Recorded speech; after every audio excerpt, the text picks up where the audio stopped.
Hello and welcome to tonight's Lol Esports Roundup. We're going to cover the news that's taken place over the last 48 hours or so. Yesterday I did a Worlds 2023 recap video, so we missed a day of a roundup, and now the board is full of moves. A lot of teams making announcements. We're going to go over those. I do not really dive into rumors, so if the Twitter Pokemon are telling you things, that's great. I only go with what's on Leaguepedia and goes through the global contract database. So first things first, Immortals. Last time, 2 days ago, Ole was announced. Mask was announced right after I uploaded that video. So Armeo is also on the team. So Immortals, Armeo, Mask, Tactical, Ole are official. Top lane is rumored, but not official. So Armeo with EG last spring, summer, these are only regular season stats. 4.5 KDA, 4.9 CS per minute, 81 KP. We went over this last week when we talked about EG. Armeo is a very big facilitator, not carry-oriented. Shaden was a carry-oriented player for EG, and that's who they went with in playoffs, and who you thought they'd go with going forward, but now the team fell apart, so who knows where Shaden ends up. But 81 KP, 335 gold per minute, 18% of gold. 296 damage per minute, 14% of damage. On average, down 65 gold, 5 CS, 100 XP at 15 minutes, had 1 solo kill, 8 champions, 15 games. So they are playing a facilitator jungle to pair with their Korean import mid laner, Mask. Mask is going to be 23 years old, if not already. I believe he was born in 2000. And he has no experience at the top level. Not only does he have no experience at the top level based on Game of Legends, but he has no experience even playing in minor regions at the top level. Like, I think when I think of him, I think of how Eminez came over last year, and I think that's what Immortals is trying to do. But Eminez had played in the TCL. He had played in Oceania. Are those impressive places? Not necessarily. They're the lower tier of minor regions, but still Worlds qualifying regions. Mask only played in CK and then went to the Prime League last year in ERLs. He dominated, though. We can't take that away from him. 3.8 KDA, 9.6 CS per minute in mid lane, which is absolutely disgusting. 63.1 KP. But you're going to see, when we go over these stats, how he kind of got that gold. The farm.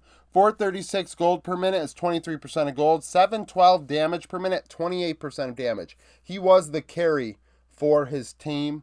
On average, up 365 gold, 10 CS, 365 XP at 15 minutes. He was gapping his opponents, and that's not a big shock. But to put up that much farm, they clearly went all in on Mask as a team, said let him carry us to the promised land, and they did end up going to the EMEA Masters in summer, and I think spring as well. 8 solo kills, 14 champions, 38 games. So he's not as aggressive as Eminez was, but he may be more consistent. We'll see how he does relative to other players in the region. Now that he's been away from Korea for over a year, you would think that maybe he learned some ways to compensate for not being in that environment to continue being very skilled, if you will. So Immortals, 4 out of 5 players are announced.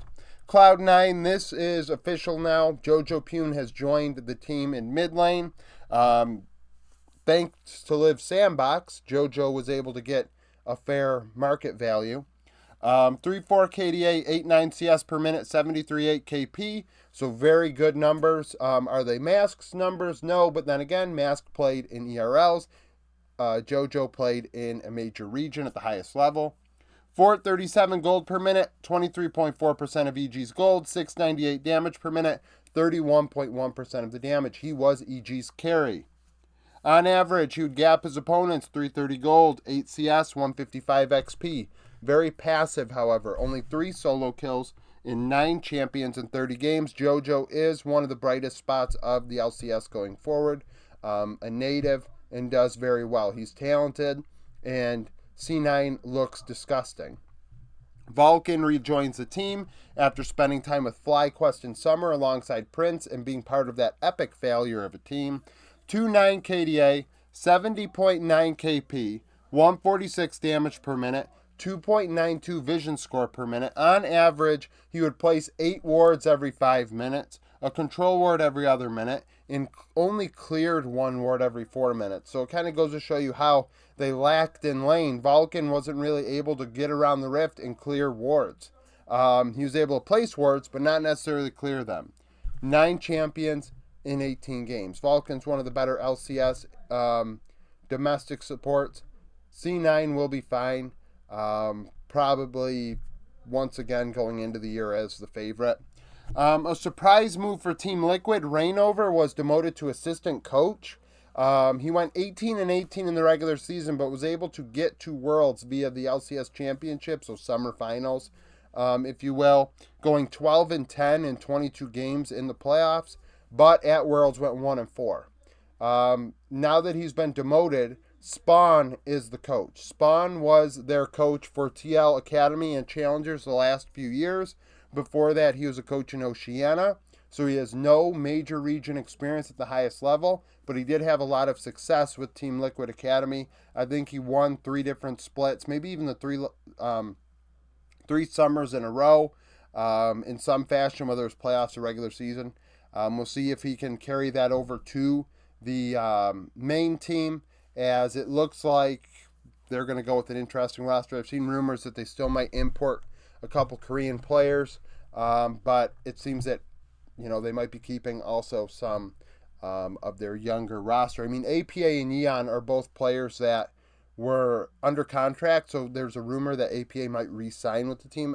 From what I understand, APA wasn't a free agent, so could he choose to go somewhere else because TL said, hey, look for opportunities? Yes, but also he is a free agent. Is under contract.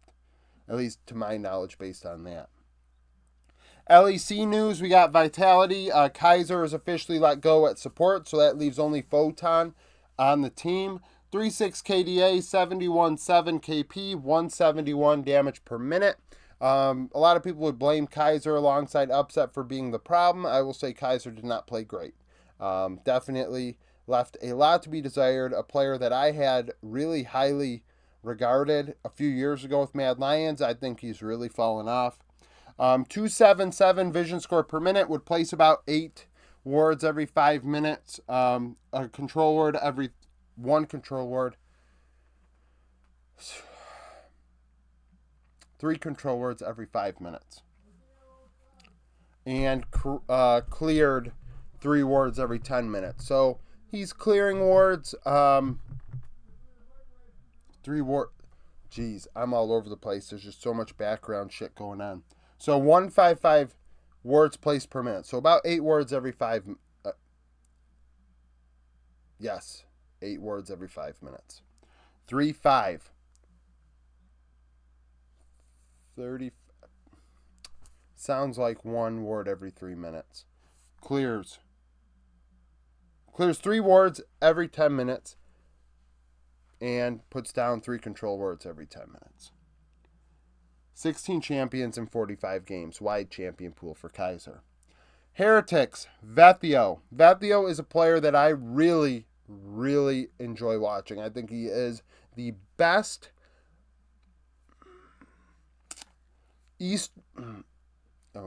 European mid laner there is. I think he's better than Caps. I think Vethio is super cracked. Just absolutely cracked. 5 KDA, 9.7 CS per minute, 73.7 KP, a monster carry in the mid lane. You are not going to find a harder carry mid laner in the West anywhere. He's a harder carry than JoJo in my opinion. Does that mean, I guess I could say, they're neck and neck for me when it comes to players that I think are like pure carries. Caps can do it all, so it's a different look. But I would take Vethio over Caps over JoJo. It's a whole nother thing. 451 gold per minute, 623 damage per minute. So 25% of gold, 30% of damage for Heretics. He was the carry. Now you'll see his stats at 15 minutes, not great, which is definitely an issue for me. So down 85 gold, up 1 farm, and 125 XP. A guy that's supposed to be elite needs to do better in laning phase. He used to do a lot better in laning phase with Misfits. Excel was rough for him, but joining Heretics, he actually made that team much better than it was with Ruby, and they gave him all the resources they could, and he dealt a shit ton of damage, so you can't take that away from him. 3 solo kills, 9 champions in 20 games.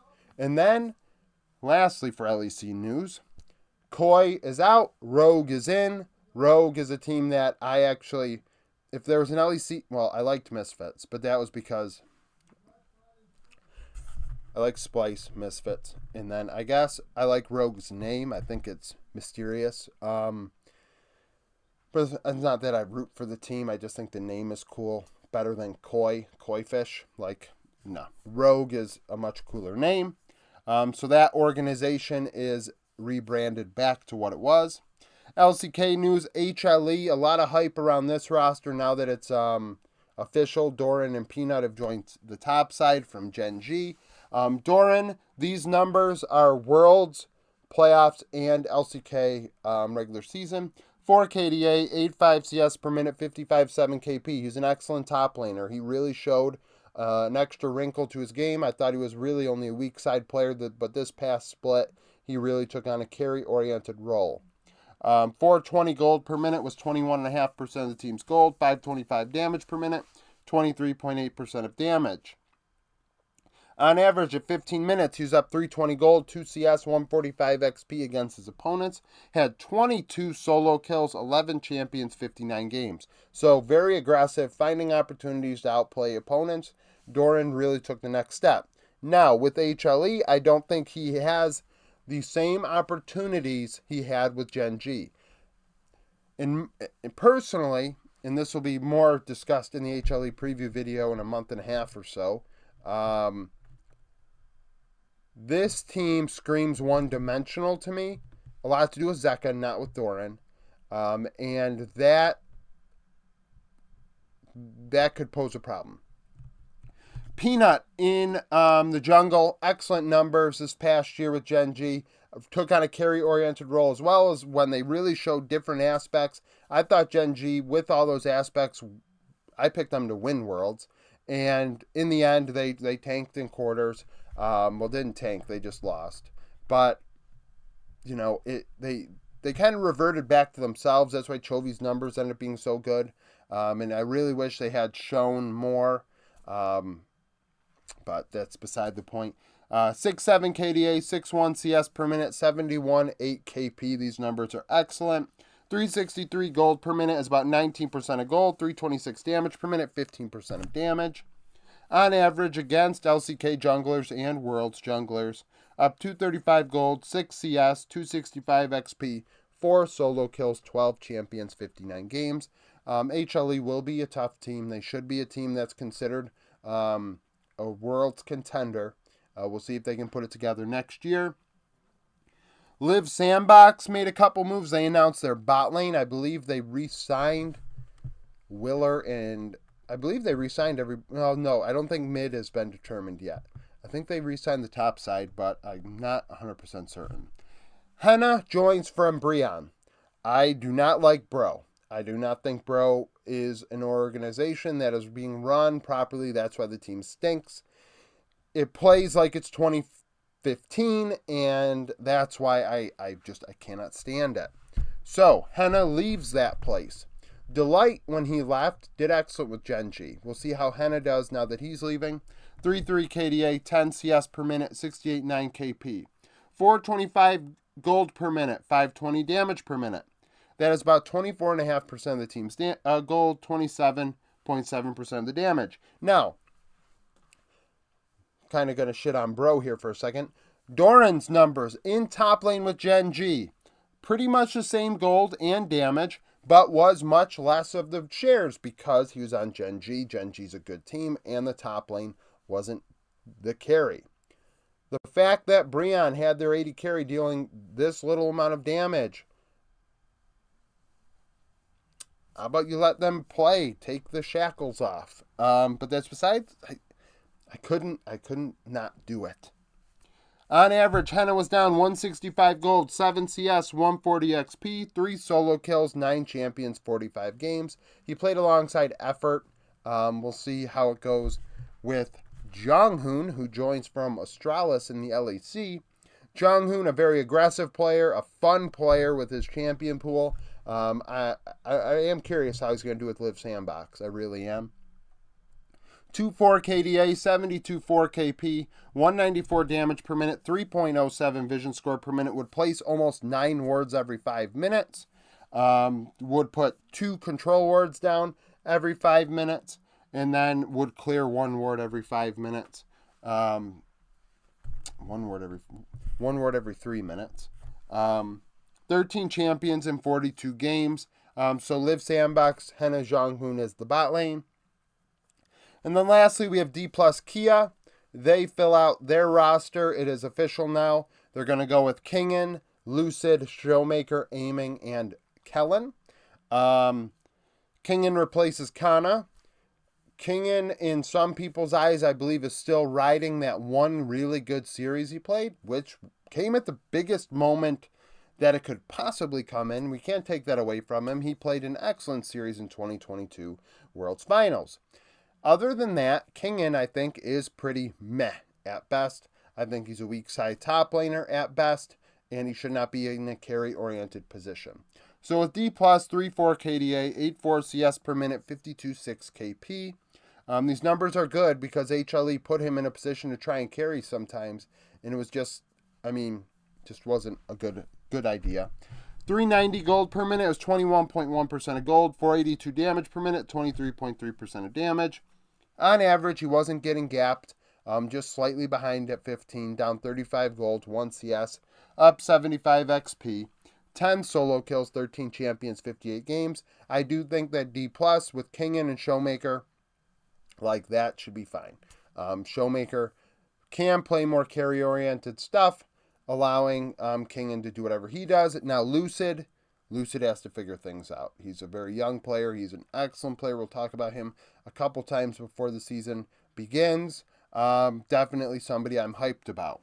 Now, Aiming. Aiming joins D+. In my opinion, Aiming is one of the best bot laners in the world. I think that Aiming is the most, you could argue, he is the most consistent bot laner over the last 3 years. Statistically speaking, he has been strong, whether it was in China or Korea. No matter what team he's been on, he has put up serious numbers. He's been a hard carry, and I am curious how well he does on this team. I thought with KT he was not the problem at all, and it is what it is. He is a hard carry. He just puts up like Uzi resources, and then also deals the damage appropriate with them. So it's just, I think this is a great move for D+. 8.4 KDA, he doesn't die. 10.5 CS per minute, 75.8 KP, so involved. Resources, doesn't die. 499 gold per minute is 26.2% of the gold. That is Worlds, LCK playoffs, and LCK regular season. 628 damage per minute is 30.1% of damage. On average, he's up 420 gold, 3 CS, 315 XP at 15 minutes. So they kind of just fed him all the resources with KT after 15, and they went as far as Aiming could take them. 8 solo kills, 11 champions, 69 games. That's a massive move, I think, for D+. Kellen, I think, so Aiming is extremely underrated in my opinion. And then Kellen is somebody that gets honestly, if you look at the stats from Kellen, the guy did not play bad in summer. He did not play very bad in playoffs. Did he drop off after they benched him? I will say yes. You also have to remember, at the time, D+ were swapping out coaches. Does that help things? No. Does it help things that you are benching a player that, honestly, in my opinion, Kellen had like one bad series out of 11 and he gets benched because nobody can shot call on that team. And you could argue, well, Kellen can't shot call, so he got replaced. That, I think, is a fair argument. To say he played poorly, I don't think is fair. You look at the numbers, you look at the way he played, he was not the reason D plus were struggling. And yeah, I mean, hell, against T1 when they lost in playoffs, he died 3 times in 4 games. Like, you can't say the guy is inting. He's not dying. And then you could argue, well, he's playing too passively, and that's why he's inting. And you'd say, then I would say, well, when you're getting benched, when you're playing aggressively and not doing too bad, and frankly doing pretty good, and you get benched, you're gonna play opposite of that because you're like, well, if that got me benched, I have to play differently. Who knows? There's a reason why the coach is gone. There's a reason why D plus are making changes. So I think people need to kind of look into that more. Kellen, over the last 4 splits, I think has been one of the better supports in the LCK. Alongside Carrier, he may have been the most consistent over the last 4 splits. Keywords here. I'm talking about Aiming and Kellen. Consistent. Not saying they're the best outright. I'm saying they're the most consistent. So you look at the splits and you look at the, yeah. So, yeah, that's it for the roundup. Thank you for watching. If you liked the video, like it. Subscribe to the channel for daily League of Legends content. Follow me on Twitter. Join the Discord. Become a YouTube supporter. And I hope to see you again tomorrow.